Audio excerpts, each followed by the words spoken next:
Welcome to soldiers guide channel. இந்த வீடியோவில் இதை பற்றி பார்க்க போகிறோம் அப்படின்னு பார்த்தீங்க அப்படின்னா, இந்தியன் ஆர்மியிலிருந்து இப்போ வந்து பார்த்தீங்க அப்படின்னா கோயம்புத்தூர் ஏரோவும் சென்னை ஏரோவும் எல்லாமே முடிஞ்சிட்டு இப்போ ஃபைனல் ரிசல்ட்டுக்கு வெயிட் பண்ணிட்டு இருக்கீங்க. ஃபைனல் ரிசல்ட்டில் எப்போ வரும், ஃபைனல் ரிசல்ட் எப்போ வரும், கட் ஆஃப் என்னவா இருக்கும் அப்படின்றது நிறைய பேர் நான் ஆல்ரெடி நிறைய வீடியோ போட்டிருக்கேன்.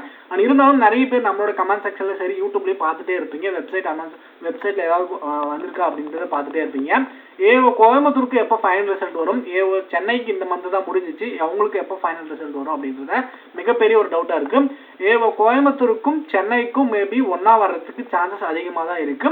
ஏஓ கோயம்புத்தூருக்கு வந்து பார்த்தீங்க அப்படின்னா மேபி இந்த மந்த் எண்டுக்குள்ள, இன்னைக்கு வந்து பார்த்தீங்க அப்படின்னா டேட் 24, இன்னும் வந்து பார்த்தீங்க அப்படின்னா ஒரு ஆறு நாளுக்குள்ள இந்த மந்த் 30-31 டேட்டுக்குள்ள வந்து பார்த்தீங்க அப்படின்னா ரிசல்ட் வர்றதுக்கு அதிகமான சான்சஸ் இருக்கு. ஓகேங்களா, மேபி வந்து பார்த்தீங்க அப்படின்னா ஒரு 26 அந்த மாதிரி டேட்ல வந்து பார்த்தீங்க அப்படின்னா ரிசல்ட் வர்றதுக்கு சான்சஸ் அதிகமாகவே இருக்கு. ஓகேங்களா, ஏன்னா ஃபைனல் ரிசல்ட்டுக்கு வந்து பார்த்தீங்க அப்படின்னா அவங்க அதிகமான டைம்லாம் எடுத்துக்க மாட்டாங்க.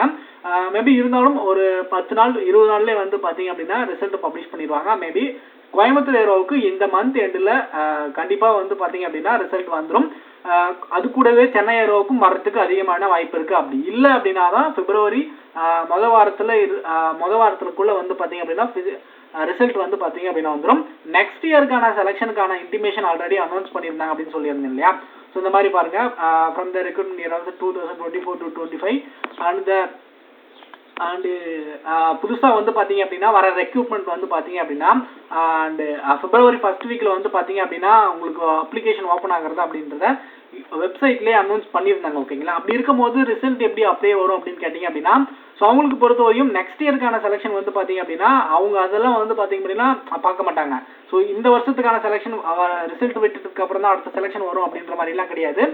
இனிமேல் வந்து பார்த்தீங்க அப்படின்னா இந்தியன் ஆர்மி சைட்லேருந்து 1 by 1 வந்து பார்த்தீங்க அப்படின்னா ரிசல்ட் அனௌன்ஸ் பண்ணிக்கிட்டே தான் இருப்பாங்க. ஓகேங்களா, இப்போ ஏஓ கோயம்புத்தூருக்கும் ஏஓ சென்னைக்கும் ரிசல்ட் வந்து பார்த்தீங்க அப்படின்னா இந்த மந்த் எண்டில் வரத்துக்கு ஒரு 80% சான்சஸ் அதிகமாக இருக்குது. மேபி இந்த டேட்டுக்குள்ளே வரலாம், 26 அந்த டேட்டுக்குள்ளே வரலாம். ஓகேங்களா, ஸோ இப்போ ரிசல்ட் வந்தால் நம்மளுடைய வேகன்சி என்ன இருக்குது, கோயம்புத்தூர் ஏரோவுக்கு என்ன வேகன்சி வரும் அண்ட் சென்னை ஏரோவுக்கு என்ன வேகன்சி வரும் அப்படின்றத இந்த வீடியோவில் கம்ப்ளீட்லியாக பார்க்கலாம். இந்த வீடியோ மறக்காமல் ஸ்கிப் பண்ணால் பாருங்கள்.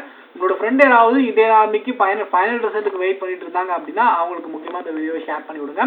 இப்போ வந்து பார்த்தீங்க அப்படின்னா ஏஓ கோயம்புத்தூருக்கு வந்து பார்த்தீங்க அப்படின்னா போன வருஷம் 2022 அக்னிபத் ஸ்கீம் தான் ஃபர்ஸ்ட் அக்னிபத் ஸ்கீம் நடந்துச்சு. ஓகேங்களா, ஸோ அதில் வந்து பார்த்தீங்க அப்படின்னா 2022 கிட்டத்தட்ட வந்து பார்த்தீங்க அப்படின்னா ஃபர்ஸ்ட் ஃபிசிக்கல் இருந்துச்சு, அதுக்கப்புறம் ஃபைனலாக எக்ஸாம் இருந்துச்சு. ஃபைனலாக எக்ஸாம் எழுதிட்டு ஃபைனல் ரிசல்ட்டுக்கு வெயிட் பண்ணவங்க மட்டும் பார்த்தீங்க அப்படின்னா ஒரு 2000 பேருக்கு மேலே இருந்திருப்பாங்க, 2000+ தான் இருந்திருப்பாங்க. ஓகேங்களா, ஸோ ஏன்னா எக்ஸாம் எழுத வந்தவங்களே ஒரு 4000 பேர் இருந்திருப்பாங்க. ஓகேங்களா, அப்போது இந்த வருஷம் எவ்வளோ பேர், இந்த வருஷம் செலெக்ஷன் ப்ராசஸே சேஞ்ச் ஆயிடுச்சு இல்லையா. இந்த வருஷம் வந்து பார்த்தீங்க அப்படின்னா ஃபர்ஸ்ட்டு கோயம்புத்தூர் ஏரோவுக்கும் சென்னை ஏரோ எல்லா ஏரோவுக்கும் வந்து பார்த்தீங்க அப்படின்னா ஃபர்ஸ்ட்டு எக்ஸாம் இருந்துச்சு, சிபிடி இருந்துச்சு, அதுக்கப்புறம் இப்போ ஃபிசிக்கல் இருந்துச்சு, மெடிக்கல் முடிச்சுட்டு இப்போ ஃபைனல் ரிசல்ட்டுக்கு வெயிட் பண்ணிட்டு இருக்கீங்க.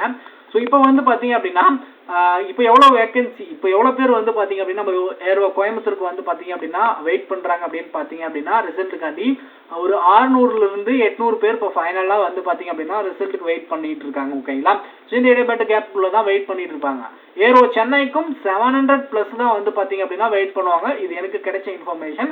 யாராவது இது தப்பாக இருந்துச்சு அப்படின்னா கமெண்ட் செக்ஷனில் சொல்லுங்கள். யாராவது செலெக்ஷன் அட்டன் பண்ணவங்க யாராவது இருந்தீங்க அப்படின்னா சொல்லுங்கள். கண்டிப்பாக இந்த அளவுக்கு வேகன்சியில் தான் வெயிட் பண்ணியிருப்பாங்க. ஓகேங்களா, நானும் எனக்கு தெரிஞ்ச மூலியமாக வந்து விசாரிச்சு பார்த்ததில்ல. ஸோ இந்த வேகன்சி தான் சொன்னாங்க. ஓகேங்களா, கண்டிப்பாக இப்போ இவ்வளோ பேர் வேகன்சி வெயிட் பண்ணுறாங்க. அப்போ நம்மளுக்கு வேகன்சி நம்ம ஃபைனல் ரிசல்ட்டுக்கான வேகன்சி என்னவா இருக்கும் அப்படின்னு பார்த்தீங்க அப்படின்னா ஃபர்ஸ்ட் நீங்கள் எவ்வளோ மார்க் அடிச்சிருந்தா நம்மளுடைய ரிசல்ட் வந்து பார்த்தீங்க அப்படின்னா வர்றதுக்கு சான்சஸ் இருக்குது அப்படின்னு பார்த்துடலாம். ஃபர்ஸ்ட் நீங்கள் ஃபர்ஸ்ட் பேட்ச் அடிச்சிருக்கீங்க, 60 மார்க் இருக்குது. ஓகேங்களா, இதனால 10 புல்லப்ஸ் ஃபர்ஸ்ட் பேட்ச் ஃபுல்லாக அடிச்சிருக்கீங்க அப்படின்னா 60 மார்க் வரும். 10 புல்லப்ஸ் போட்டிருக்கீங்க அப்படின்னா 40 மார்க் இருக்கும். ஓவராலாக வந்து பார்த்தீங்க அப்படின்னா உங்களுக்கு 100 மார்க் வந்து பார்த்தீங்க அப்படின்னா வந்துடும். ஓகேங்களா, இப்போ எக்ஸாமில் எவ்வளோ கொஷின் போட்டிருக்கணும் அப்படின்னு பார்த்தீங்க அப்படின்னா ஒரு 30+ கொஷின் போட்டிருந்தீங்க அப்படின்னா கண்டிப்பாக இந்த ரிசல்ட்டில் வந்து பார்த்தீங்க அப்படின்னா வரும். டோட்டலாக 160 வரும். 160 தான் இந்த வாட்டி வந்து பார்த்தீங்க அப்படின்னா கட் ஆஃபாக இருக்கும். ஓகேங்களா, இதை தாண்டி போகிறதுக்கு சான்சஸ் கிடையாது.